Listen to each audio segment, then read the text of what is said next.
ربنا اغفر لی، اے اللہ مجھے معاف فرما دے، ولوالدیہ اور میرے والدین کو، وللمؤمنین اور ایمان والوں کو۔ اپنے والدین کے لیے جو دعا فرمائی تو یا تو یہ اس لیے دعا فرمائی اپنے والدین کے لیے کہ ان کے علم میں نہیں تھا کہ ان کے والد کو ایمان ملا ہے یا نہیں ملا، تو انہوں نے اس امید پہ دعا کر دی کہ اللہ والد کو ایمان دے دے گا۔ وگرنہ سورہ توبہ میں گزر چکا ہے کہ فلما تبین لہو، جب ہم نے انہیں بتا دیا کہ تمہارا باپ میرے دشمنوں میں سے ہے، تبرأ منہ، ابراہیم بیزار ہو گئے اپنے باپ سے، انہوں نے چھوڑ دیا اپنے والد کو علیہ الصلوۃ والسلام، چھوڑ دیا انہوں نے، بس پھر وہ نہیں انہوں نے کچھ کہا۔ تو یہ اس زمانے کی دعا ہے غالباً جس زمانے میں ابراہیم علیہ الصلوۃ والسلام کو اپنے والد کے کفر پہ مرنے کا یقینی علم نہیں تھا، انہوں نے ان کے لیے دعا کر دی اور والدہ ان کی ٹھیک تھیں، وللمؤمنین، اور انہوں نے کہا ہے پروردگار ان کی مغفرت فرما جو ایمان والے ہیں، یوم یقوم الحساب، اللہ جس دن حساب قائم ہوگا، قیامت کے دن۔ ایک بات اس آیت میں یہ ہے کہ بعض جو آیات میں آیا ہے کہ نماز وہ ایسی اچھی ہوتی ہے جس میں ایمان والوں کے لیے سب کے لیے دعا مانگی جائے۔ بحر الرائق میں ابن نجیم رحمۃ اللہ علیہ نے اسی لیے لکھا ہے کہ وہ کہتے ہیں نماز کے آخر پر یہ دعا مانگی جائے کیونکہ اس میں ایمان والے مرد، عورتیں، والدین، اولاد، بہت سے لوگ آ گئے، تو اس لیے یہ دعا پڑھنی چاہیے، رب اجعلنی مقیم الصلاۃ، جیسے کہ عام طور پہ سکھاتے ہیں اور لوگ پڑھتے ہیں۔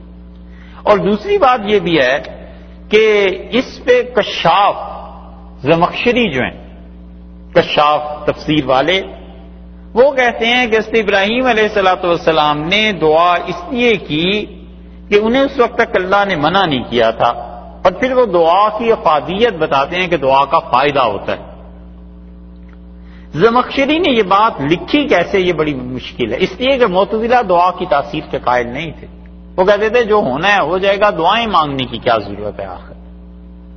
تو معتزلہ میں سے زمخشری، اگر وہ معتزلی تھے تو انہوں نے اس پہ دعا میں ان چیزوں میں جو کچھ لکھا ہے، ابو حیان اندلسی رحمۃ اللہ نے بڑی خوشی کا اظہار کیا ہے۔ وہ کہتے ہیں ابو حیان اس پہ کہ دیکھو اس نے معتزلیوں کے مسلک سے ہٹ کے اہل سنت کے مطابق دعا کی تعریف اور یہ چیزیں جو کی ہیں، تو اس کا مطلب ہے کہ صاحب کشاف زمخشری نے یہاں پر پہنچ کے معتزلہ کا مسلک چھوڑ دیا۔ اسی لیے یہ عرض کر رہے ہیں کہ کسی انسان کو زمخشری کے حالات دیکھنے، لکھنے، پڑھنے کا کبھی موقع ملے تو اس آدمی کی زندگی آخری جو تھی اس کو پڑھ کے کچھ احساس ہوتا ہے کہ شاید انہوں نے اعتزال سے توبہ کر لی، کیونکہ یہ رہے ہیں بیت اللہ میں 10 سال سے زیادہ، اپنے نام کے ساتھ لکھتے تھے جار اللہ، اللہ تعالی کا ہمسایہ، اور علم اتنا تھا اس شخص کا کہ حج عمرہ جب لوگ جمع ہوتے تھے تو بیت اللہ کا دروازہ پکڑ کے کھڑا ہو جاتا تھا اور کہتا تھا تم میں سے کوئی ہے جو مجھ سے بحث کر سکتا ہے، کوئی ہے جس کے پاس اتنا علم ہو جتنا خدا نے مجھے دیا۔ اور جب بڑھاپا آیا تو ساری کتابیں سب کچھ لے کے امام ابو حنیفہ رحمۃ اللہ علیہ کے مزار پہ چلے گئے، کتابیں وہاں وقف کر دیں اور امام صاحب رحمۃ اللہ علیہ کے مزار پر رہے۔ اس لیے زمخشری کا شاید آخری عمر میں توبہ کی توفیق ہوئی ہو، رہنے والے تھے یہ خوارزم کے، سمرقند کے ساتھ جگہ۔ وَلَا تَحْسَبَنَّ اللَّهَ غَافِلًا، اور لوگوں اللہ کو ہرگز غافل نہ سمجھنا، عَمَّا يَعْمَلُ الظَّالِمُونَ، جو کچھ کے اعمال ظالم لوگ کرتے ہیں اللہ اس سے غافل نہیں۔ ایک بات یہ رہ گئی کہ حضرت ابراہیم علیہ الصلوۃ والسلام نے یہ دعائیں مانگی کب تھی؟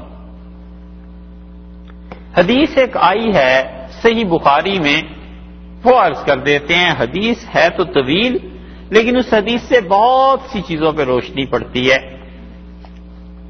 رسول اللہ صلی اللہ علیہ وسلم نے ان کے حالات بیان کیے اور حضرت ابراہیم علیہ السلام کی ان دعاؤں کا تذکرہ فرمایا کہ انہوں نے یہ دعا کی کب تھی۔ امام بخاری رحمۃ اللہ علیہ احادیث الانبیاء، انبیاء علیہ السلام کے قصے، ان کی کہانیاں، ان کے بیانات جہاں لائے ہیں، اس میں انہوں نے اسی سورہ ابراہیم کا حوالہ دیا، یہی آیات، یہی دعائیں جو ابھی گزری ہیں، اسی کو انہوں نے بیان کیا. اور وہ کہتے ہیں کہ اس سے عبداللہ ابن عباس رضی اللہ عنہ نے فرمایا، سعید ابن جبیر ان کے راوی ہیں، اور کہتے ہیں کہ اول متخذ النساء المنطق من قبل ام اسماعیل، عورتوں نے عربوں کے لباس میں سب سے پہلے ان خواتین نے اپنی کمر پر جو پٹکا باندھنا شروع کیا ہے، یہ اصل میں روایت چلی ہے اسماعیل علیہ الصلوۃ والسلام کی والدہ سے. عرب عورتیں جو لباس پہنتی تھیں وہ کمر پہ ایک چادر باندھ لیتی تھی، پٹکا، اور وہ چادر زمین پر گھسٹتی تھی اور جو پاؤں کے نشانات ہیں انہیں وہ مٹا دیتی تھی، پتہ نہیں چلتا تھا کہ کوئی خاتون کدھر گئی ہے. تو حضرت عبداللہ ابن عباس رضی اللہ عنہ نے کہا کہ یہ سب سے پہلے عربوں کے لباس میں جب آئی ہے خواتین کی چیز، یہ حضرت ام اسماعیل تھی، حضرت حاجر رضی اللہ عنہ، ان سے آئی. اور انہوں نے کہا انہوں نے یہ پٹکا اس لیے باندھا تھا تاکہ اپنے پاؤں کے نشانات کو ختم کر سکیں اعلی سارا کے معاملے میں. سارا سے ابراہیم علیہ الصلوۃ والسلام کی اہلیہ تھی، اور سارا کے بعد یہ ہاجرہ آئیں، اور جب سارا سے اولاد نہیں ہوئی تو انہوں نے حضرت ابراہیم علیہ السلام سے کہا کہ آپ کی اولاد اگر ہاجرہ سے ہو جائے تو یہ بھی میرے لیے خوشی کی بات ہے. اور جب حضرت ہاجرہ سے اولاد ہوئی تو یہ حضرت سارا جو تھی انہوں نے اس بات کو شدت سے محسوس کیا کہ میرے یہاں بھی اولاد ہو. اور حضرت ابراہیم علیہ الصلوۃ والسلام نے یہ مناسب سمجھا کہ ایک بیوی کو وہ الگ کر دیں دوسری سے، اور اللہ کے حکم سے یہ انہیں لے گئے ہجرت کرا کے بیت اللہ کی طرف. اور جب وہ چلی ہیں تو انہوں نے یہ پٹکا اس لیے باندھ دیا کہ آثار مٹ جائیں کہ میں کس طرف کو نکلی ہوں، کسی کو پتہ نہ چلے.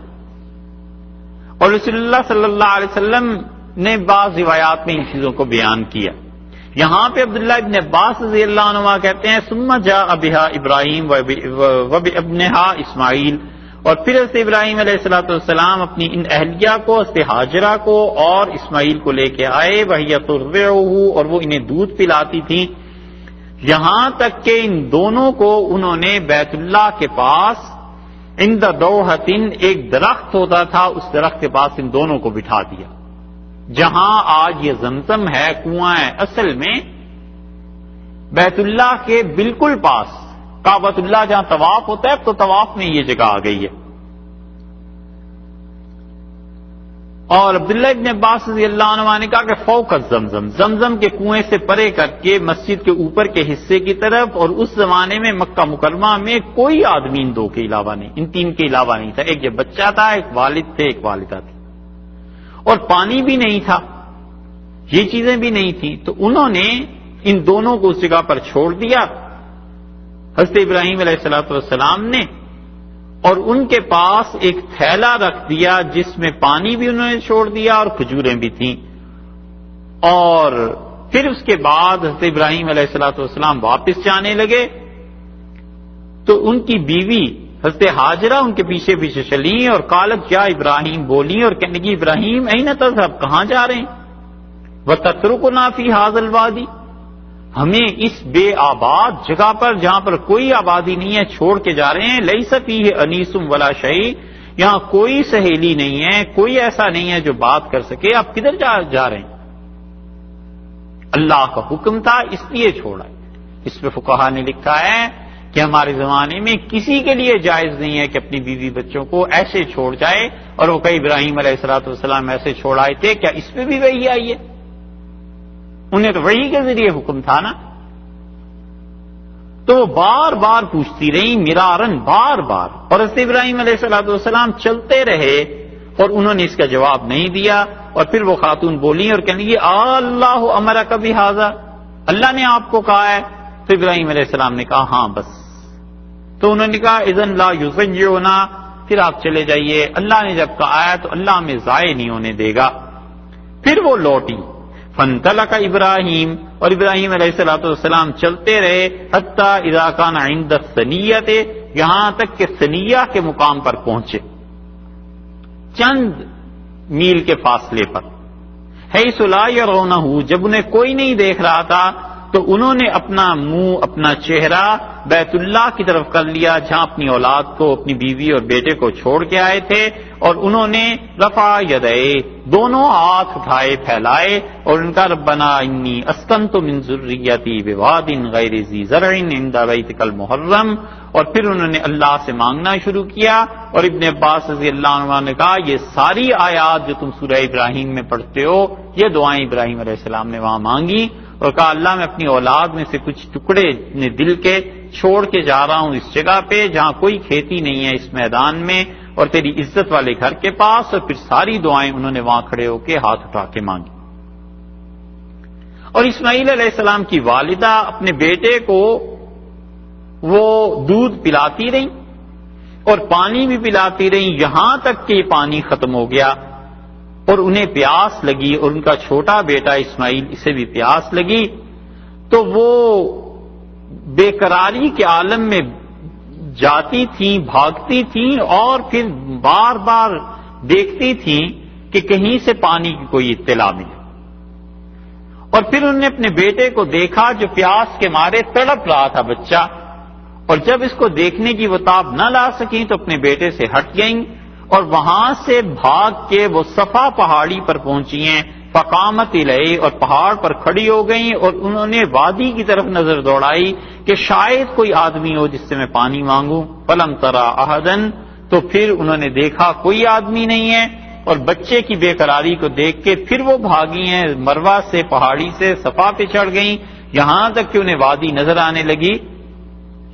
تو انہوں نے دیکھا کہ شاید کوئی ہو، تو کوئی نہیں تھا. اور انہوں نے پھر پہاڑ پر جب دیکھا کوئی نہیں آ رہا تو وہ دوڑی ہیں پھر، اور جتنا تیز دوڑی جتنا کوئی انسان دوڑ سکتا ہے، یہاں تک کہ وہ بچے کی وجہ سے پھر پہاڑ پر پہنچ کے دیکھنے لگیں کہ میرے بیٹے کا کیا حال ہے. پھر وہ دوڑتی رہیں، اور یہ چکر انہوں نے لگائے 7 مرات، 7 مرتبہ اپنے بیٹے کے لیے. وہ اس پہاڑ پر چڑھتی تھیں، اس پہ چڑھتی تھیں، بیٹے کو دیکھتی تھیں، وادی کو دیکھتی تھیں کہ کوئی ملے، یہاں تک کہ آخری مرتبہ جب وہ پہاڑ پر چڑھی ہیں تو ابن عباس رضی اللہ عنہ نے کہا کہ رسول اللہ صلی اللہ علیہ وسلم فرماتے تھے فذلک سعی الناس بینہما، یہ جو تم اب 7 چکر لگاتے ہو صفا اور مروہ کے، یہ اسی خاتون کی یاد ہے، وہ اسی طرح بھاگی تھی. پھر وہ مروہ پہ جب آئیں تو انہوں نے کان لگا کر سنا کسی کی آواز آ رہی ہے.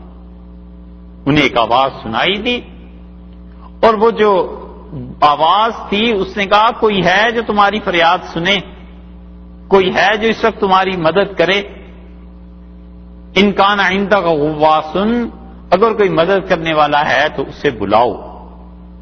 اور وہ بھی یہ سن ہی رہی تھی کہ ایک فرشتہ انہیں دکھائی دیا جو زمزم کی جگہ پہ تھا، اور انہوں نے دیکھا اس فرشتے نے اپنے پر کو مارا زمین پر. اور فرشتہ جو تھا اس نے دوسری روایت میں آیا کہ اس نے اپنی ایڑی کو مارا یہاں تک کہ زمزم یہ پانی نکلنے لگا. تو حضرت ہاجرہ بھاگی ہیں اور انہوں نے آ کر اس کے گرد مٹی کا دائرہ بنا دیا تاکہ اس پانی کو محفوظ رکھا جا سکے. اور وہ پانی پوری شدت سے زمین سے ابل رہا تھا، اور انہوں نے اس میں سے پانی میں ایک چلو بھرا. اور ابن عباس رضی اللہ عنہ نے کہا رسول اللہ صلی اللہ علیہ وسلم یرحم اللہ اسماعیل، اللہ اسماعیل علیہ السلام کی والدہ پر رحم کرے، اگر وہ چلو نہ بھرتی اس پانی سے اور اسے آزادی سے بہنے دیتی تو یہ زمزم تو پورے کا پورا ایک چشمہ بن جاتا، بہت دور تک اس کا پانی چلا جاتا. پھر انہوں نے اس پانی کو پیا اور اسماعیل علیہ السلام کو پلایا، اپنے بچے کو دودھ بھی پلاتی رہیں. اس سے معلوم ہوتا ہے کہ جو لوگ یہ سمجھتے ہیں کہ اسماعیل علیہ السلام کی ایڑیوں سے پانی نکلا ہے وہ درست نہیں، یہ تو فرشتہ تھا. تو فرشتے نے پھر بلایا اور اس نے کہا کہ ڈرو نہیں، اللہ تم لوگوں کو ضائع نہیں کرے گا. فإن ھذا بیت اللہ، یہ اللہ کا گھر ہے، اور میں تمہیں خوشخبری دوں یبنی ھذا الغلام و ابو، تمہارا یہ بیٹا جب بڑا ہوگا نا تو یہ اور اس کے والد پھر اس کے پاس جب آئیں گے، یہ دونوں باپ بیٹا مل کے خدا کے اس گھر کو بنائیں گے، اور اللہ تمہارے بیٹے کے خاندان کو، تمہارے شوہر کے خاندان کو ضائع نہیں کرے گا۔ اور ابن عباس رضی اللہ عنہ نے کہا کہ وہ گھر اس زمانے میں خدا کا جو تھا یہ ایک ٹیلا تھا، اور اس کے قریب زمین جو تھی وہ نیچے تھی، نشیب میں تھی، اب الٹا ہو گیا، اب بیت اللہ نیچے کو چلا گیا ہے اور پہاڑ اور یہ ساری چیزیں اوپر کو آ گئی ہیں۔ اور جب بھی سیلاب آتا تھا، ابن عباس رضی اللہ عنہ نے کہا کہ یہ ٹیلے پہ بیت اللہ خدا کا گھر تھا، تو اس کے دائیں بائیں سے نکل جایا کرتا تھا پانی، اور یہ گھر محفوظ رہتا تھا، یہاں تک کہ یہ ماں اور بیٹا اس پانی پر رہے۔ اور ایک دن جرہم قبیلہ یہاں سے گزرا، اور وہ جا رہے تھے کدا پہاڑ کی طرف، اور وہ پھرے مکہ مکرمہ میں نیچے کی زمین پر اترے، پہاڑ کے دامن میں تھے، تو انہوں نے دیکھا ایک پرندہ اڑ رہا ہے، تو وہ آپس میں کہنے لگے کہ پرندے تو وہیں ہوتے ہیں جہاں پانی ہوتا ہے، اور اس وادی میں تو کبھی بھی پانی نہیں ہوا، کسی کو بھیجو کہ وہ پانی لے کر آئے، اگر یہاں پہ پرندہ ہے تو پانی بھی ہوگا۔ اور وہ آدمی جو گئے تھے وہ لے کے آئے ان کے پاس 1 یا 2 ڈول پانی کے، اور انہوں نے خبر دیا کہ، اور انہوں نے کہا یہاں ایک عورت بیٹھی ہے، اس کا چھوٹا بچہ بھی ہے، اور ان کے پاس پانی ہے، چشمہ ہے، کنواں ہے۔ تو وہ قبیلے والے لوٹ آئے، اور انہوں نے آ کے حضرت ہاجرہ سے کہا کہ آپ اجازت دیتی ہیں اگر ہم اپنے خیمے یہاں لگا لیں؟ انہوں نے کہا بالکل تم رہو، لیکن یہ خیال رکھنا پانی پہ تمہارا کوئی حق نہیں ہے، پانی میری ملکیت میں ہے، پانی میری چیز ہے۔ انہوں نے کہا ٹھیک ہے، ہم اس شرط پہ مانتے ہیں۔ اور عبداللہ ابن عباس رضی اللہ عنہ نے کہا کہ رسول اللہ صلی اللہ علیہ وسلم نے فرمایا کہ بس یہ بات تھی جس کی وجہ سے یہ لوگ آ کر ٹھہر گئے، اور بنو جرہم قبیلہ جو تھا یہ یہاں آ کے بس گیا، اور وجہ یہ تھی کہ اسماعیل علیہ السلام کی والدہ وہ لوگوں سے محبت کرتی تھی، وہ چاہتی تھیں کہ آبادی ہو جائے، تو اللہ نے ان کی یہ خواہش بھی پوری کر دی۔ اور پھر اس کے بعد حضرت اسماعیل علیہ السلام یہاں رہے، یہاں تک کہ وہ بڑے ہو گئے، اور شب الغلام بیٹا جوان ہو گیا حضرت ابراہیم علیہ السلام کا، اور انہوں نے عربی سیکھی جرہم والوں سے،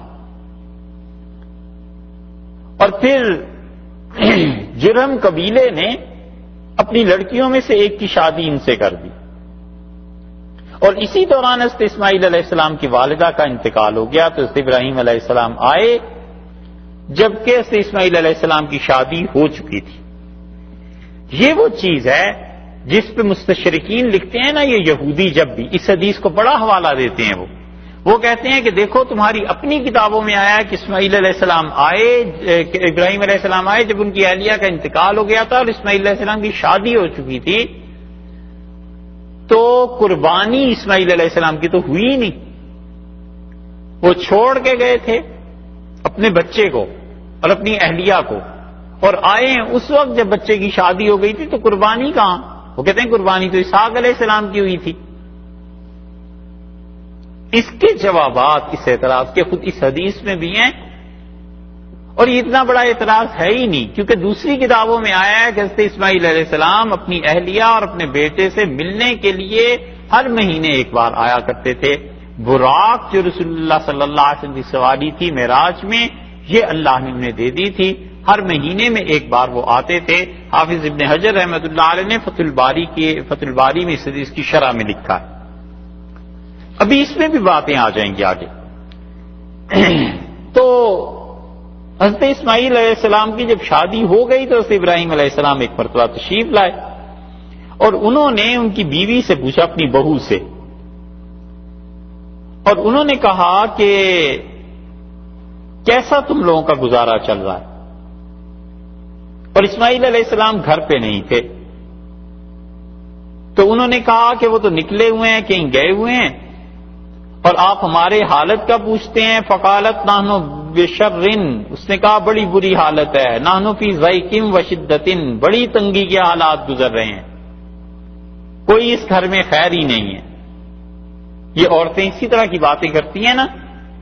تو فشقت الیہ، وہ عورت پہچانتی نہیں تھی کہ یہ سسر ہیں، اور اس نے شکایتیں کی خوب. تو حضرت ابراہیم علیہ السلام چلے واپس، اور انہوں نے کہا جب تمہارا شوہر آئے تو اسے میرا سلام کہنا، وقولی لہو، اور اسے یہ میرا پیغام دینا کہ یغیر عتبۃ بابہ، اپنے دروازے کی چوکھٹ کو بدل لے. بس یہ کہہ کے وہ چلے گئے. جب اسماعیل علیہ السلام آئے کأنہ آنس شیئا، یہ ہے کہ انہوں نے اپنے گھر میں کچھ محسوس کیا کہ یہاں کوئی آیا ہے. اگر والد ان کے آئے ہیں واقعی کوئی 20-25 سال کے بعد، تو اب کیسے محسوس ہوا؟ والد کی خوشبو، والد کے آنا، حضرت ابراہیم علیہ السلام کی برکات، یہ یقیناً ایسی چیز تھی جو انہیں محسوس ہوتی ہوگی ہر مہینے. تو انہیں اندازہ ہوا کہ یہاں تو اب والد صاحب شاید آئے ہیں، گھر کا ماحول، یہاں کی ہوا فضا ایسی. اس کا تجربہ ہر اس انسان کو ہوتا ہے جو انسان ذرا سا بھی حس ہونا اندر، تو کبھی کبھی بعض لوگوں کے آنے سے بڑی برکت محسوس ہوتی کہ فلاں آدمی ہمارے گھر میں آیا، اس کی بڑی برکت، بڑا نور تھا اس شخص میں. یہ وہ چیز حضرت فرماتے تھے مولانا علی میاں صاحب رحمۃ اللہ علیہ کہ مولانا حسین احمد صاحب مدنی رحمۃ اللہ علیہ کبھی کبھی ہمارے گھر آتے تھے، اور حضرت فرماتے تھے کہ حضرت کے آنے کا جو نور اور برکتیں جو ہوتی تھیں وہ بالکل محسوس ہوتی رہتی تھی کئی دن تک. تو حضرت اسماعیل علیہ السلام نے محسوس کیا، اور انہوں نے کہا حل جاءکم من احد، اپنی اہلیہ سے کہنے لگے کوئی آیا تو نہیں تھا؟ انہوں نے کہا جی آئے تھے، ایک بوڑھے آدمی ایسے ایسے، اور انہوں نے آپ کا حال پوچھا تھا، یہ چیزیں پوچھی تھی، میں نے انہیں بتا دی. اور انہوں نے پوچھا کہ کیف عیشنا، زندگی کیسی گزر رہی ہے؟ تو میں نے انہیں بتایا کہ ہم تو بہت مصیبت مشقت کی زندگی گزار رہے ہیں. اسماعیل علیہ السلام نے کہا اس بزرگ نے تمہیں کچھ نصیحت کی تھی، کوئی پیغام دیا تھا؟ تو اہلیہ بولی، انہوں نے کہا ہاں. انہوں نے کہا تھا کہ اسماعیل آئیں تو میرا سلام کہنا، اور انہیں کہنا کہ اپنے دروازے کی چوکھٹ کو بدل لیں. تو اسماعیل علیہ السلام بولے اور کہنے کہ ذاک ابی، وہ ابی تھے، میرے والد تھے، اور انہوں نے یہ کہہ دیا ہے، حکم دیا ہے کہ میں تمہیں چھوڑ دوں تو تم اپنے قبیلے میں لوٹ جاؤ. اور حضرت اسماعیل علیہ السلام نے انہیں طلاق دے دی، اور پھر دوسری شادی اس قبیلے سے انہوں نے کی. اور کچھ عرصے بعد پھر ابراہیم علیہ السلام آئے، اور پھر جب آئے ہیں تو اسماعیل علیہ السلام نہیں تھے، اور وہ اپنی بہو کے پاس گئے، اور انہوں نے کہا کہ کدھر گئے ہیں اسماعیل تمہارے شوہر؟ انہوں نے کہا گئے ہیں کسی ضرورت سے، کام سے. تو انہوں نے کہا کیف انتم، تم لوگ کیسی زندگی بسر کر رہے ہو؟ وسألها عن عیشہم وحیاتہم، اور پوچھا گزر اوقات کیسے ہوتی ہے، دن رات کیسے گزرتے ہیں؟ انہوں نے کہا کہ نحن بخیر، ہم بڑے اچھے گزر رہے ہیں دن رات، اللہ کا شکر ہے، اللہ نے بڑی وسعت دی ہے. وَأَثْنَتْ عَلَى اللَّهِ عَزَّ وَجَلَّ، اور اللہ کی تعریف بیان کی. یہ حدیث دلیل ہے اس بات کی خواتین کے لیے کہ جب کوئی پوچھے کہ گھر میں حالات کیسے ہوئے ہیں تو بغیر ضرورت کے خام خواہ شکایتوں کی وہ جو ہوتی ہے پٹاری کھول کے نہیں بیٹھ جانا چاہیے، اللہ کا شکر ادا کرنا چاہیے. خام خواہ ساری برائیاں، غیبتیں شوہر کی بھی اور ساری چیزیں نہیں کرنی چاہیے، اللہ کا شکر ادا کرنا چاہیے. بھی جس سے تعلق ہے اس سے کوئی بات تو کرے. آدمی کے گھر میں جو تنگی ہے سارے محلے کو سنانے کی کیا ضرورت؟ تو انہوں نے پوچھا کھانا کیا ہے؟ قالت اللحم، تو عرض کیا گوشت کھاتے ہیں. اب وہ نہیں پہچانی کہ یہ میرے سسر ہیں. حضرت ابراہیم علیہ السلام نے فرمایا اور پیتے کیا ہو؟ انہوں نے کہا پانی. تو پانی تو زمزم ہی تھا وہاں کنواں، کہ زمزم پیتے ہیں، گوشت کھاتے ہیں. قال اللہم بارک لہم فی اللحم والماء، ابراہیم علیہ السلام نے کہا اللہ ان لوگوں کو برکت دے دے گوشت میں اور پانی میں. اور رسول اللہ صلی اللہ علیہ وسلم نے یہ بات سنائی اور ارشاد فرمایا وَلَمْ يَكُنْ لَهُمْ يَوْمَئِذٍ حَبٌّ، اس دن ان کے گھر میں غلہ نہیں تھا. وَلَوْ كَانَ لَهُمْ دَعَا لَهُمْ فِيهِ، اس دن کاش کوئی غلہ ہوتا تو حضرت ابراہیم علیہ السلام اس کے لیے بھی دعا کر جاتے. رسول اللہ صلی اللہ علیہ وسلم بوجود عظمت اور سارے شرف اور عزت کے حضرت ابراہیم علیہ السلام سے یقیناً جلیل القدر نبی تھے علیہ السلام. لیکن دیکھو انہوں نے اپنے جد امجد اپنے بڑے نسب میں یعنی دادا ہی تھے نا، ان کی دعا کی قدر کی اور فرمایا کاش ان کے یہاں غلہ ہوتا تو حضرت اس کے لیے بھی دعا کر جاتے. یہ بڑوں کا ادب اور تعظیم.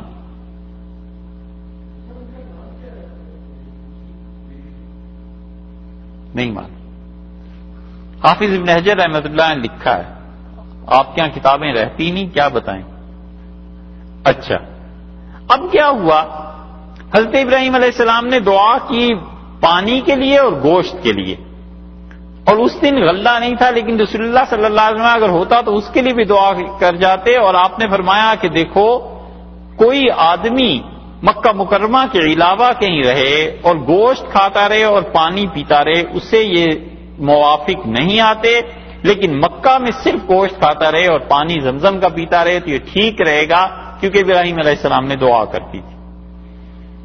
اور فرمایا کہ لڑکی جب آئے نا تیرے شوہر تو انہیں کہنا کہ ایک تو میرا سلام، ومری، اور بٹیا چھوٹی بیٹی اسے کہنا کہ اپنے گھر کا دروازہ قائم رکھے. حضرت اسماعیل علیہ السلام آئے اور انہوں نے پھر محسوس کیا کہ کچھ ہوا ہے، اور انہوں نے پوچھا کوئی آیا تھا. ان کی اہلیہ نے بتایا کہ شیخ آئے تھے، بزرگ ایک اور بہت خوبصورت تھے. اور اس عورت نے تعریف کی. یہ بھی بہت بڑی بات ہے کہ بہو سسر کی تعریف کرے. وہ نصیب والے لوگ تھے نا.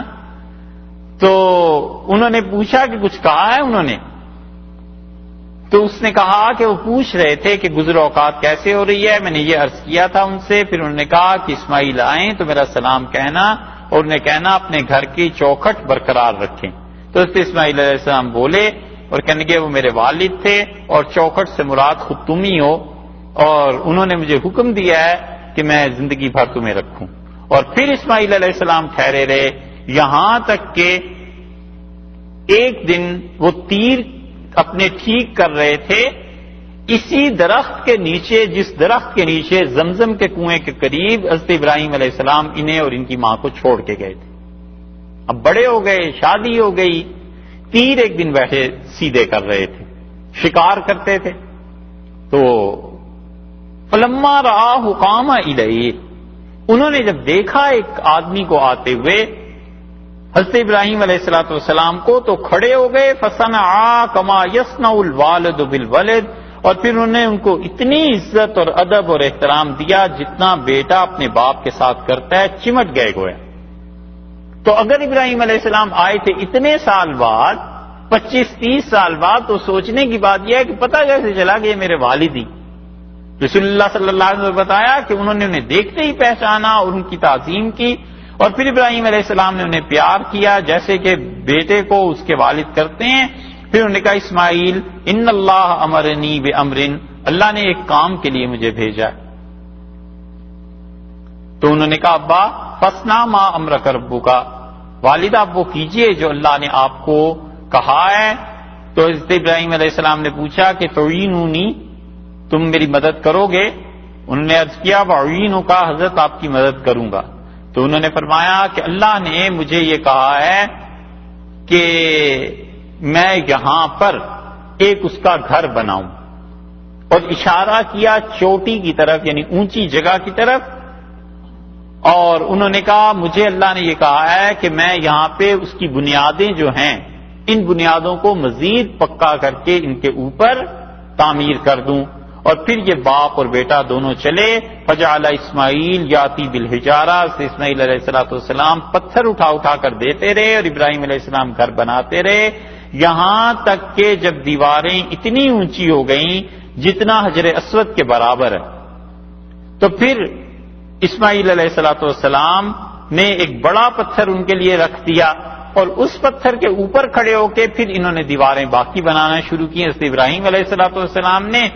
اور یہ دونوں ساتھ ساتھ دیواریں بناتے جاتے تھے اور کہتے تھے ربنا تقبل منا انک انت السمیع العلیم، یہاں تک کہ انہوں نے سارے گھر کی دیواریں بنا لی. اور پھر اس کے بعد انہوں نے اللہ سے دعائیں مانگی. یہ ہے وہ حدیث. کافی تفصیلات ہیں اس کی، اسے بیان کرنے کا نہیں تھا، لیکن یہ دعائیں حضرت ابراہیم علیہ السلام نے کب مانگی ہیں جو اس صورت میں آئی ہیں؟ یہ انہوں نے مانگی ہیں اس دن جس دن وہ اپنے بیٹے کو چھوڑ کے گئے ہیں اسماعیل علیہ السلام. تو بچے تھے نا چھوٹے، اور ان کی والدہ ہاجرہ کو تو جاتے جاتے رسول اللہ صلی اللہ علیہ وسلم نے بتایا کہ انہوں نے بیت اللہ کی طرف منہ کیا اور ہاتھ اٹھا دیے اور اللہ سے دعا مانگی۔ اللہ نے فرمایا اس کے بعد وَلَا تَحْسَبَنَّ اللَّهُ غَافِلًا عَمَّا يَعْمَلُ الظَّالِمُونَ، اور ظالم لوگ جو کچھ کے کرتے ہیں، اللہ کے ساتھ شرک کرتے ہیں، ایسے کام کرتے ہیں، انہیں پتا ہونا چاہیے کہ اللہ غافل نہیں ہے ان چیزوں سے، خدا کو سب چیزوں کی خبر ہے۔ انما یؤخرہم، اور وہ انہیں تاخیر ڈھیل دیتا چلا جا رہا ہے۔ اللہ تعالیٰ کیا کر رہا ہے؟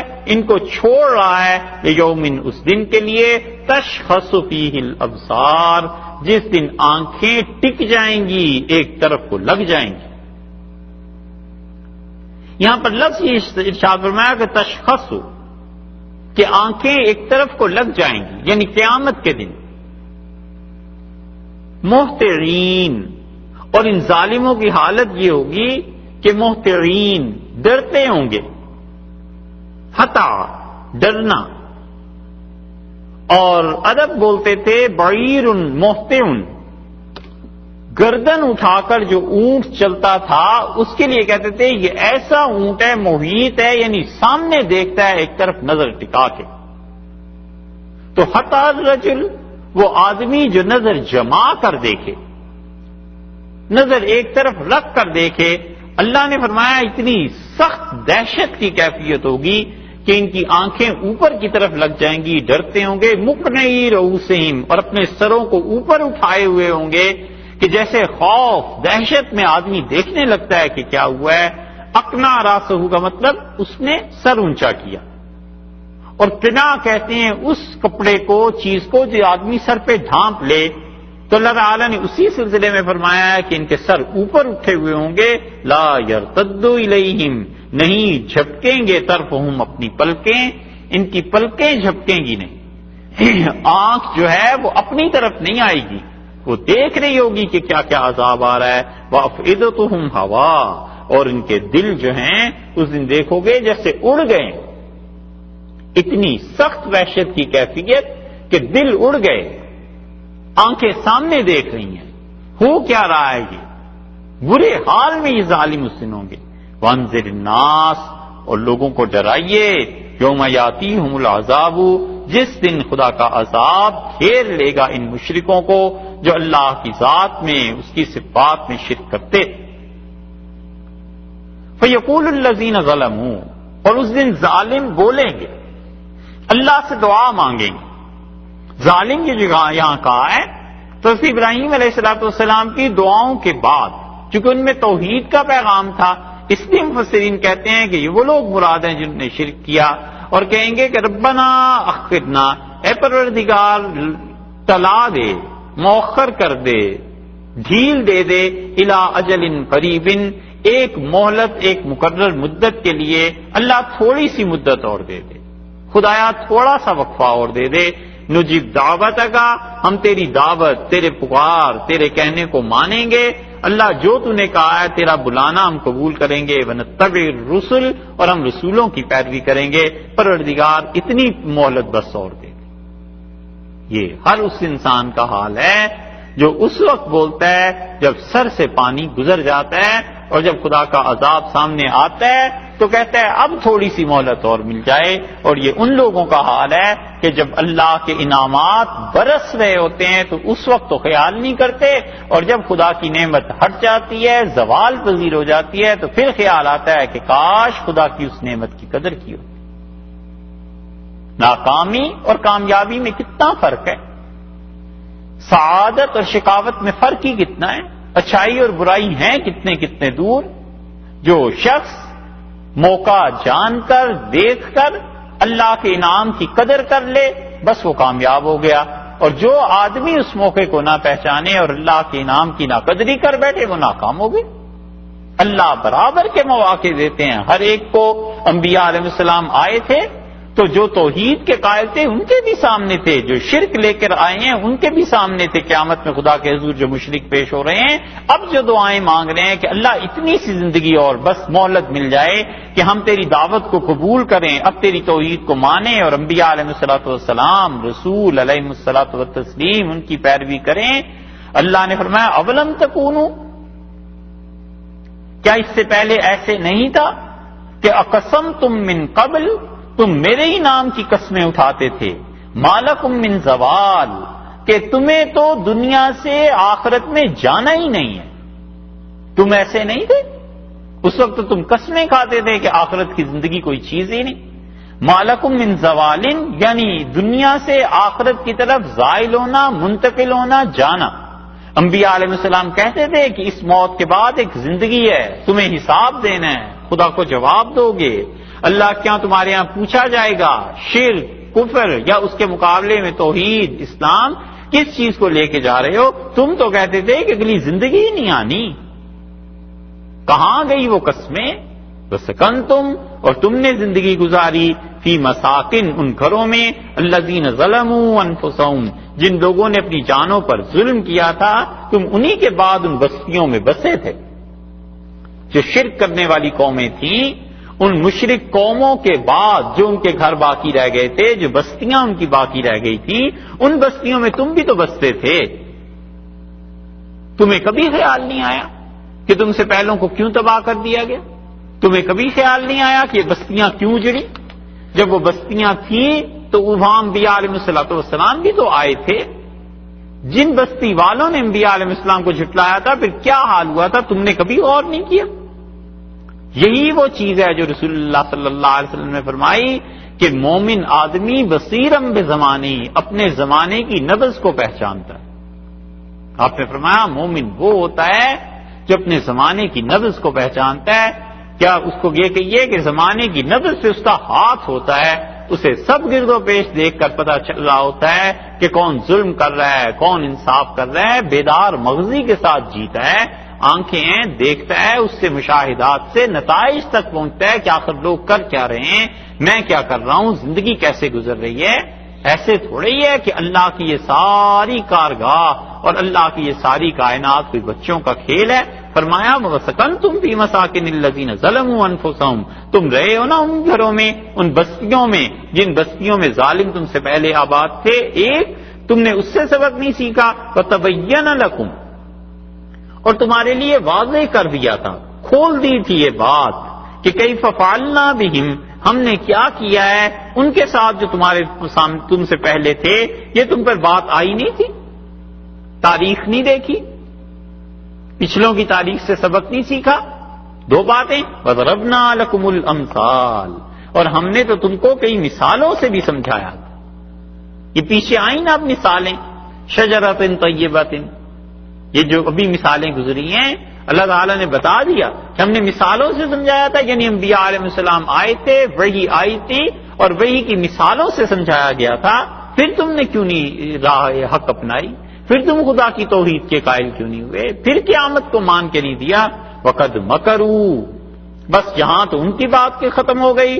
اللہ تعالیٰ نے آگے اپنی بات شروع فرمائی. اللہ نے فرمایا وقد مکروا، اور انہوں نے ایسی ایسی تدبیریں کی، داؤ بنا چکے تھے. کون؟ یہ کفار مکہ رسول اللہ صلی اللہ علیہ وسلم کے مقابلے میں، یا یہ کہ ابراہیم علیہ السلام کے مقابلے میں جنہوں نے آگ میں ڈالا تھا. قد مکروا مکرہم، انہوں نے اپنی تدبیر پوری کر لی، اور رسول اللہ صلی اللہ علیہ وسلم کو شہید کرنے کے لیے اپنی تدبیر انہوں نے پوری کر لی. وعند اللہ مکرہم، اور ان کی تدبیروں کے آگے اللہ کی تدبیریں تھیں. ان کی تدبیروں کے بعد پھر اللہ کی بھی ایک تدبیر تھی. انہوں نے ایک منصوبہ بنا لیا تھا کہ انبیاء علیہ السلام کو شہید کریں. اللہ کا بھی ایک منصوبہ تھا کہ اس کفر کو آخری حد تک جانے کی مہلت دے دو، اور جب آخری فیصلہ رہ جائے تو انبیاء علیہ السلام کو بچا لو، تاکہ یہ قیامت کے دن جب پیش ہوں یہ منکر تو کسی کو یہ کہنے کو نہ ملے کہ اللہ فلاں چیز رہ گئی تھی، ایسے ہو جائے.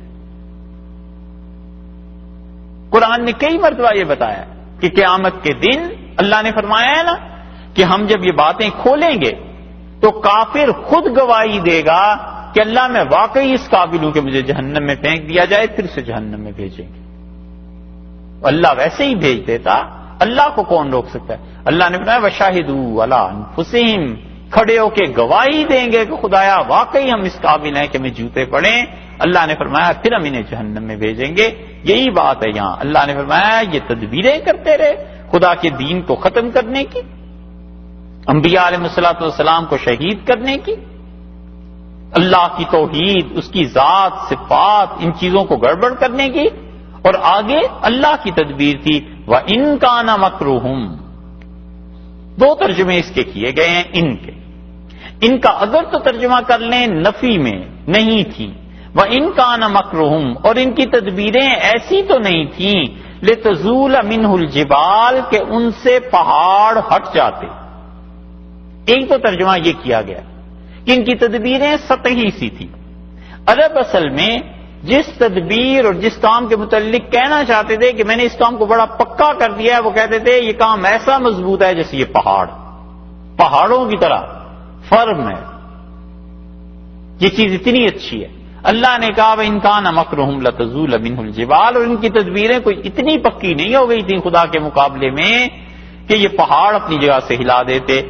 اور اگر اس کو ترجمہ کر لیں اگر سے، تو اللہ تعالیٰ نے پھر کیا کہا؟ دوسرا ترجمہ یہ ہے کہ وَقَدْ مَكَرُوا مَكْرَهُمْ، انہوں نے اپنی تدبیریں کر لی تھیں، وَعِندَ اللَّهِ مَكْرُهُمْ، اور اللہ نے بھی اپنی تدبیر فرما لی تھی، وَإِن كَانَ مَكْرُهُمْ، اور اگرچہ ان کی تدبیریں تو اتنی شدید تھیں لَتَزُولَ مِنْهُ الْجِبَالُ کہ پہاڑ اپنی جگہ سے ہل جاتے اگر ان کی تدبیر کامیاب ہو جاتی۔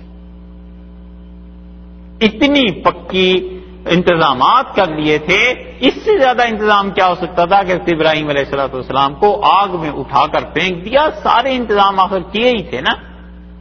اور رسول اللہ صلی اللہ علیہ وسلم کو شہید کرنے کے لیے گھر کا گھیراؤ کر لیا، محاصرہ کر لیا، اونٹ تیار کر لیے، تلواریں ساری تیار کر لی، آدمیوں کا انتخاب ہو گیا کہ تم یہ لڑکے اس قبیلے کے سارے مل کے محمد صلی اللہ علیہ وسلم کو ماریں گے، اور ان کے خون سے رنگی ہوئی تلواریں لے جائیں گے بنو ہاشم کے پاس، اور بنو ہاشم کہیں گے کہ کس نے مارا ہے ہمارے آدمی کو، تو ہم سب کہہ دیں گے جی ہماری یہ تلواریں ہم سب نے مارا ہے۔ اب بنو ہاشم پورے مکہ سے اٹھ کے تو نہیں لڑ سکیں گے، لا محالہ اسی پہ آئیں گے نا بنو ہاشم کہ جی ہمارے آدمی کا خون بہا ادا کرو، تو کون دے گا 100 اونٹ کون دے گا ابو جہل نے کہا میں دے دوں گا، 100 اونٹ میرے ذمہ کر دیں۔ وَإِن كَانَ مَكْرُهُمْ لَتَزُولَ مِنْهُ الْجِبَالُ، اور ان کی تدبیریں تو ایسی تھیں کہ پہاڑ پر چلتی تو اپنی جگہ سے ہل جاتا، لیکن اللہ کے مقابلے میں تو نہیں چل سکی۔ فَلَا تَحْسَبَنَّ اللَّهَ، اور ہرگز خیال نہ کرنا کہ مخلف وعدہ ہی، اللہ اپنے وہ اپنے وعدے کے خلاف کرے گا، رسولہ جو اس نے اپنے وعدے رسولوں سے کیے ہیں۔ اللہ تعالیٰ نے رسولوں سے علیہ الصلوۃ والسلام یہ وعدہ کیا ہے کہ اللہ انہیں غالب رکھے گا، اللہ نے ان کی قوموں کو مغلوب کر دیا اور اللہ نے رسولوں کو غالب کیا۔ بڑی لمبی بحث اس پہ کی ہے مفسرین نے کہ اللہ تعالیٰ اپنے وعدے کے خلاف کر سکتا ہے یا نہیں۔ اتنی لمبی یہ بحث ہے کہ اس پہ مہینوں مولانا اسماعیل شہید رحمت اللہ علیہ کی اور ان کے ساتھ فضل خیر آبادی اور خیر آباد والوں کی بحث رہی، کتابیں لکھی گئیں، کتنا کچھ ہوا ہے۔ بات صرف اتنی سی ہے کہ اللہ تعالیٰ نے جو وعدہ کیا ہے، ڈراوا ڈر جو سنایا ہے، جنت کے وعدہ نہیں، جو ڈر خدا نے سنایا کہ تمہیں جہنم میں پھینکیں گے، یہ کریں گے، اللہ کیا اس کے خلاف کر سکتا ہے یا نہیں کر سکتا؟ اور مختصر سی بات یہ ہے کہ اشاعرہ اس بات کے قائل ہیں کہ اللہ اپنے وعدے کے خلاف کر سکتا ہے، اور وہ کہتے ہیں کہ اللہ نے کہا میں جہنم میں پھینکوں گا، اور اللہ تعالیٰ اس کے بعد جہنم میں نہ پھینکے تو یہ اس کی رحمت ہے، مہربانی ہے۔ ہم یہ نہیں کہیں گے کہ اس نے اپنے وعدے کے خلاف کیا ہے، ہم کہیں گے کہ بادشاہ نے اعلان کیا کہ اس جرم پر یہ سزا ملے گی، اور پھر اپنی رحمت میں اپنی مہربانی کرم سے اس سزا کو کم کر دیا۔ ہم یہ نہیں کہیں گے کہ وعدے کے خلاف کیا۔ اور اس پہ بدایوں اور خیر آباد ان لوگوں کو جو بھی کیا لفظ کہیں، مولانا اسماعیل شہید رحمت اللہ علیہ کے مقابلے میں تھے، حضرت کی غیرت کی وجہ سے کہتے ہیں کہ جو آگ انہیں لگی نا، انہوں نے کتابوں کی کتابیں لکھ ماری کہ کسی طرح مولانا اسماعیل شہید رحمت اللہ علیہ کا مسلک غلط ہو جائے۔ پھر اس کا اثر یہ نکلا کہ آئندہ کو لوگوں کو کافر کہنے لگے کہ لو جی یہ تو اس کے قائل ہیں کہ اللہ کہتا کچھ ہے کرتا کچھ۔ او بھائی یہ بات ہی نہیں ہے کہ اللہ کہتا کچھ ہے کرتا کچھ ہے، صرف اتنی سی بات ہے کہ اللہ نے یہ جو فرمایا ہے کہ بالکل یہ گمان نہ کرنا کہ اللہ نے جو رسولوں سے وعدے کیے ہیں علیہ السلام سے اس کے خلاف کرے گا۔ یعنی اللہ نے یہ جو وعدہ کیا ہے کہ رسولوں کے علیہ الصلوۃ والسلام جو دشمن ہے خدا انہیں رسوا کرے گا، ہرگز یہ نہ سمجھنا کہ اللہ وعدے کے خلاف کرے گا، یعنی رسوائی ہوگی۔ مسئلے کی نوعیت یہ خدا کر سکتا ہے یا نہیں کر سکتا؟ بھئی کر سکتا ہے، اگر کرے گا تو اپنی مہربانی کی وجہ سے کرے گا۔ ان اللہ عزیز ذو انتقام، اور اللہ بڑا غالب ہے، اللہ بدلے کو لینے والا ہے، حق تعالی شانہ بدلہ لینے والا ہے۔ اور بدلہ کتنا لے گا؟ وہ تو ظاہر ہے اتنا ہی لے گا جتنا کہ اس نے طے فرمایا ہے، وگرنہ وہ اپنی ذات کے مطابق بدلہ لینا شروع کر دے تو وہ تو کہیں زیادہ عذاب ہے۔ تو اس عذاب سے کم عذاب دینا یہ بھی تو اس کی رحمت ہی ہے، وگرنہ وہ اپنی شان کے مطابق اگر گرفت کرنے لگے تو پھر کیا ہو؟ یوم تبدل الارض غیر الارض، اور وہ ایسا دن ہوگا قیامت کا، لوگوں ہم بدل دیں گے ایک زمین کو غیر الارض دوسری زمین کے ساتھ، یا تو زمین تبدیل ہو جائے گی اور یا زمین کی صفات تبدیل ہو جائیں گی، دونوں کام کیا ہو جائیں گے یا ایک ہوگا۔ حضرت عائشہ رضی اللہ عنہ نے عرض کیا تھا رسول اللہ صلی اللہ علیہ وسلم سے کہ اللہ کے رسول، اللہ نے یہ جو کہا ہے کہ میں زمین کو بدل دوں گا دوسری زمین کے ساتھ، تو جب یہ تبدیلی ہو رہی ہوگی تو لوگ کہاں جائیں گے؟ تو رسول اللہ صلی اللہ علیہ وسلم نے فرمایا عائشہ لوگ پل صراط پر ہوں گے اور اس زمین کو دوسری زمین کے ساتھ تبدیل کر دیا جائے گا، ایک نئی زمین جس پہ کوئی گناہ نہ ہوا ہو ایسی بچھائی جائے گی اور اس پہ اللہ اپنی مخلوق کو جمع کر لے گا، یا یہ کہ اللہ تعالیٰ اس زمین کی صفات کو تبدیل کر دے گا۔ ایک جگہ حدیث میں آیا ہے کہ اس زمین کو پکڑ کر اس کے کناروں کو کھینچا جائے گا تو جتنے پہاڑ سمندر جو چیز ہے سب برابر ہو جائے گی، اور رسول اللہ صلی اللہ علیہ وسلم فرمایا میدے کی روٹی جیسے بنتی ہے ایسی صاف ستھری شفاف ہو جائے گی جس پہ کوئی گناہ نہ کیا گیا ہو، اور پھر لوگوں کا حساب شروع ہوگا۔ یا تو زمین مکمل طور پہ تبدیل ہو جائے گی، اور یا یہ ہے کہ اس زمینی کو کھینچ کے برابر کر دیا جائے گا۔ ایک جگہ یہ بھی آیا ہے کہ وہ جو نئی زمین ہوگی لوگ وہاں حساب کے لیے آئیں گے، اور یہ جو زمین پچھلی ہوگی سابقہ، اس میں جس نے جو گناہ جہاں زمین کی شہادت کی ضرورت پیش آئے گی اس ٹکڑے کو وہاں لے جایا جائے گا اور ان سے شہادتیں لی جائیں گی۔ اللہ نے فرمایا ہم زمین کو دوسری زمین سے تبدیل کر دیں گے، بس سماوات اور آسمانوں کو بھی تبدیل کر دیں گے۔ آسمان کی پہلی تبدیلی تو یہ ہے کہ ستارے بے نور ہو جائیں۔ اللہ تعالیٰ نے فرمایا ذل کواکب انتصرت، جب ستارے بے نور ہو جائیں اور جب سورج چاند ستاروں کو ملا دیا جائے اور جب سورج سے روشنی چھین لی جائے اور جب ستاروں کو کھلا چھوڑ دیا جائے وہ جا کر ایک دوسرے سے ٹکرائیں، تو یہ کائنات میں وہ جو تباہی مچے گی۔ اس کے بعد اللہ تعالیٰ نے فرمایا کہ سماؤ کشطت، جب آسمان کی کھال اتار لی جائے، آسمان سے فضا کو صاف کر دیا جائے، یہ ہوگا آسمان کی تبدیلی کا منظر۔ اور یا یہ ارشاد فرمایا دوسری تفسیر جو مفسرین نے کی ہے کہ اللہ تعالیٰ اس کے بعد ایک نیا آسمان پیدا کرے گا اور اس آسمان کے نیچے اور یہ جو نئی زمین ہوگی اس کے اوپر اللہ تعالیٰ کی تجلیات پڑیں گی، چونکہ یہ پاک ہوگا، سب معاملہ بالکل صاف ہوں گے، پھر لوگوں کا حساب شروع ہوگا۔ مگر یہ جب آئے گی بات پھر سمجھ آئے گی۔ وَبَرَزُوا لِلَّهِ، اور لوگ کھڑے کر دیے جائیں گے۔ برزا کہتے ہیں کسی چیز کا نیا جنم لینا، پیدا ہونا، ابھرنا کسی چیز کا۔ وَبَرَزُوا لِلَّهِ، اور لوگ اللہ کے سامنے کھڑے کر دیے جائیں گے قبروں سے نکال کے، جہاں جہاں جس کی مٹی تھی، جہاں جہاں جو چیز تھی۔ الواحد، اللہ کی ایسی ذات جو اکیلی ہے، القہار، اور اللہ جو بڑا غالب ہے، اس کے سامنے لوگ پیش کر دیے جائیں گے، گناہگار سارے اور سارے نیک، سب کے سب آدمی لوگ نکل کھڑے ہوں گے اللہ کے سامنے، اور پھر حساب شروع ہوگا۔ جس قیامت کا جی اس شد و مت سے انکار کرتے ہیں اور نہیں مانتے، اس قیامت میں وتر المجرمین، آپ دیکھیں گے، یا یہ کہ اے مخاطب تم دیکھو گے گناہگاروں کو اس دن، یومئذ، قیامت کے دن، مقرنین، اکٹھے کر دیے جائیں گے قرن صدی کو بھی کہتے ہیں نا، کیونکہ ہر سال دوسرے سال کے ساتھ ملا ہوا ہوتا ہے. قران، حج قران اس کو کہتے ہیں کہ عمرہ اور حج دونوں ایک ہی احرام میں ادا کیے جاتے ہیں. سینگ کو بھی کہتے ہیں کیونکہ وہ سینگ ایک دوسرے کے مقابلے میں جانور میں ہوتے ہیں. وَتَرَى الْمُجْرِمِينَ يَوْمَئِذٍ مُقَرَّنِينَ، اور تم دیکھو گے کہ اس دن کیا کیا جائے گا، جوڑے بن جائیں گے مجرموں کے، فِي الْأَصْفَادِ، اور زنجیروں میں ہم انہیں لپیٹ دیں گے. سارے چور اکٹھے ہو جائیں گے، سارے ظالم اکٹھے ہو جائیں گے. بہت سے لوگ جو خدا کی نافرمانی میں کسی ایک میں جو اکٹھے تھے، اللہ نے فرمایا ہم ان کو باندھ دیں گے اس کے ساتھ الاسفاد. سفد کی جمع ہے، اور سفد عربی میں کہتے ہیں لوہے کی زنجیر کو، اور سفد عربی میں کہتے ہیں توق کو جو گلے میں ڈالا جاتا ہے. تو یا مطلب یہ ہوا کہ ہم ایک زنجیر میں ان کو باندھ دیں گے، یا یہ ہے کہ ان سب کے گلے اکٹھے کر کے اس میں ایک ہی توق ڈال دیں گے تاکہ پتہ چل جائے یہ مجرم سارے ایک ہی جرم کے ہیں.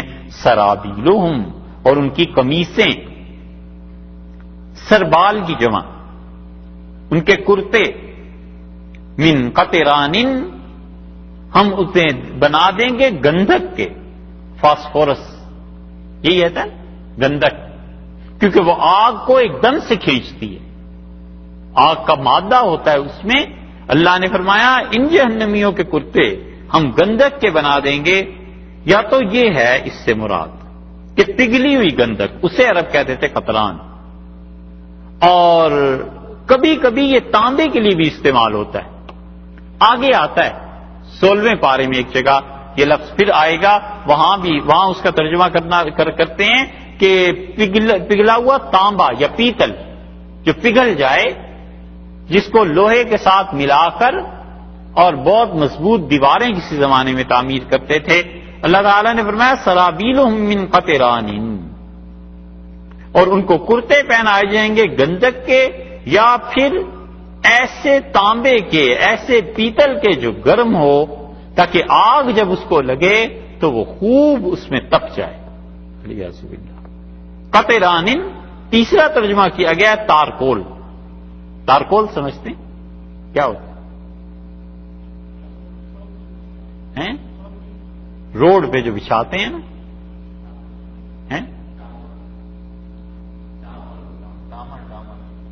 ڈامر کہتے ہیں. اچھا یہ بنگالی میں کہتے ہیں ڈامر، سمجھے نہیں معلوم. اللہ تعالیٰ نے فرمایا اچھا کہ قطران اور قطران یہ بھی اسی طرح استعمال ہوتا ہے، کاف کے زبر کے ساتھ بھی، زیر کے ساتھ بھی. وَتَغْشَا وُجُوهَهُمْ، اور تغشا وجوہہم، ان کے چہروں کو ڈھانپ لے گی النار، جہنم کی آگ. یہ اللہ تعالیٰ نے تھوڑا سا منظر اس جہنم کا بیان کیا ہے جس سے وہ کہتا ہے ڈرو اور بچو. اور کس قیمت پہ؟ بس اتنا مان لو کہ اللہ اپنی ذات، صفات اور ساری چیزوں کے معاملے میں ایک ہے، اور قیامت میں اس کے ہاں جواب دینا ہے.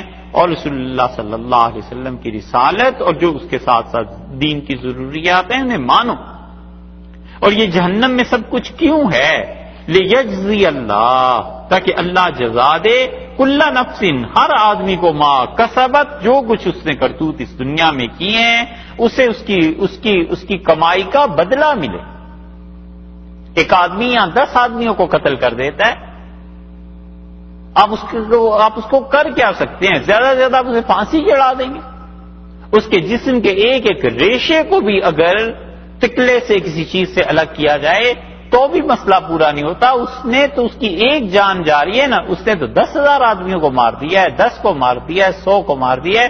کوئی دن تو ایسا آنا چاہیے جب اس کو اتنی سزا دی جائے، اتنی زیادہ کہ سب کے بدلے پورے. ایک آدمی فراڈ کرتا ہے، ملین روپی لے کے، ڈالر لے کے بھاگ گیا، اب اس کو آپ کیا کر سکتے ہیں؟ ہزاروں کیسز ایسے ہیں کہ پیسہ بھی نہیں وصول اور وہ آدمی جیل میں سڑ گیا. چلو جی زندگی آپ نے اس کی ختم کر دی، اس سے زیادہ کر کیا لیا؟ مگر جو اس نے دنیا کا نظام بگاڑا ہے، اور جو اس نے اللہ کے بہت سے بندوں کا حق مارا ہے، اور جو بہت سی زندگیاں اجیرن کر دی ہیں، کوئی دن تو آنا چاہیے جب ظالم کوئی پکڑے اور جب مظلوم کی بھی داد رسی ہو. لیجزی اللہ کل نفس بما کسبت، تاکہ اللہ ہر ایک جان کو وہ دے جو کچھ اس نے کمایا. کس کا جی نہیں چاہتا کہ بہت عمدہ گھر اسے ملے؟ ایک آدمی جاتا ہے گھر کے لیے اور دیکھتا ہے شرائط کو اور کہتا ہے نا بابا یہ سود ہے، میں اس پہ نہیں دیتا. اور دوسرا جاتا ہے اور کہتا ہے جو کچھ بھی ہے حرام ہے حلال ہے، مجھے اپنا کام کرنا ہے، اور وہ لے لیتا ہے. کوئی دن تو آنا چاہیے جب اس آدمی نے گھر نہیں لیا اللہ کے خوف کی وجہ سے، تو اللہ اس کو جزا دے، شاباش دے، اور اس کو کہے تو نے میری اطاعت اور برداری کا دم بھرا ہے. اور اس دن اس کو بھی تو سزا ملنی چاہیے کہ جس انسان نے خدا کی معصیت کی. کیا دونوں برابر ہو جائیں؟ یہ کون سا عدل ہے؟ اسی لیے فرمایا لیجزی اللہ کل نفس بما کسبت، تاکہ ہم جزا دیں ہر آدمی کو جو کچھ اس نے کمایا ہے. اس سے معلوم ہوتا ہے کہ آدمی جب اللہ کے لیے قربانی دیتا ہے، جب اپنے نفس پہ لگام ڈالتا ہے نا، اور جب اپنے آپ کو ٹھیک کرتا ہے، تو یہ خیال رہنا چاہیے کہ ایک دن مجھے اس کا کریڈٹ ملے گا. یہ میری کوششیں کاوشیں آج اپنے نفس کو پابند کرنا، اللہ کی معصیت نافرمانی نہ کرنا، یہ کوئی ایسی چیز نہیں ہے کہ ہوا میں جا کے گم ہو گئی اور غائب ہو گئی. ایک دن خدا مجھے اس کا کریڈٹ دے گا کہ اس انسان نے کیوں یہ کیا تھا، اللہ کے لیے کیا تھا. ان اللہ سریع الحساب، اور اللہ تعالیٰ بہت جلد حساب لینے والا ہے.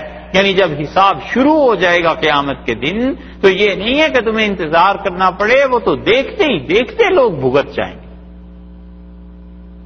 آخری آیت ارشاد فرمائی اللہ نے، ھذا بلاغ للناس، لوگوں بس یہ ہے، خبر کر دینی ہے ہمیں لوگوں کو.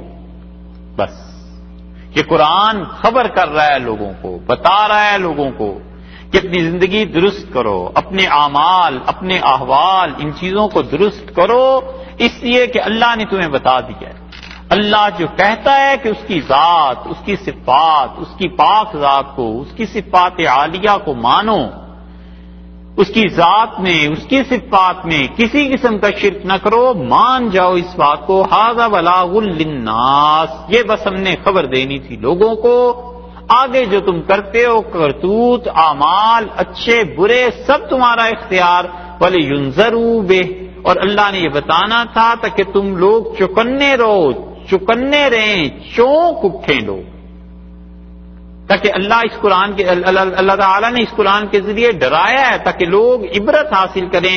وَلِيَعْلَمُوا، اور اچھی طرح سمجھو، اَنَّمَا هُوَ إِلَٰهٌ وَاحِدٌ، تمہارا رب ایک ہی ہے. دیکھا پھر وہی بات آ گئی کہ تمہارا اللہ ایک ہی ہے.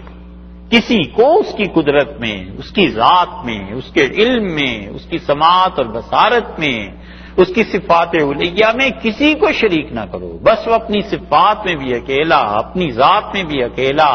وہ پکڑ لے کوئی چھڑا نہیں سکتا، اور وہ چھوڑ دے کوئی پکڑ نہیں سکتا. وہ نفع دینا چاہے پوری دنیا مل کے زور لگا لے اس کے نفع کو نہیں ہٹا سکتی، اور وہ نہ دینا چاہے پوری کائنات مل جائے تو اس کے ارادے سے اسے کوئی نہیں ڈال سکتا، اس کے حکموں پہ کوئی نظر ثانی نہیں کر سکتا. یہ ساری چیزیں اس صورت میں بتا دی ہیں اس لیے کہ لوگوں بس بات پہنچانی تھی، اور چوکنے رہو اس بات پہ جو ہم نے پہنچا دی ہے، اور یقین جانو تمہارا رب ایک ہی ہے، اللہ ایک ہی ہے، کوئی شرک نہیں، کوئی اللہ کی ذات اور صفات میں قطعاً کسی کو شریک نہ ٹھہرانا. وَلِيَذَّكَّرَ، اور اللہ تعالیٰ نے اس قرآن کو نازل کیا ہے کس لیے؟ ایک تو تمہیں بتا دے، دوسرے تم چونک جاؤ چکنے رہو، تیسرے اس لیے کہ تمہیں خدا کی توحید کا پتہ چلے، اور چوتھی بات وَلِيَذَّكَّرَ أُولُو الْأَلْبَابِ، تاکہ سوچیں وہ لوگ جنہیں ہم نے عقل دی. جو عقل والے لوگ ہیں وہ سوچیں اس کو، اپنی زندگی کو اس کے مطابق کریں. وہ سوچیں اس کو، گناہ ہو گئے ہیں معافی مانگ لیں، ہم معاف کر دیں گے.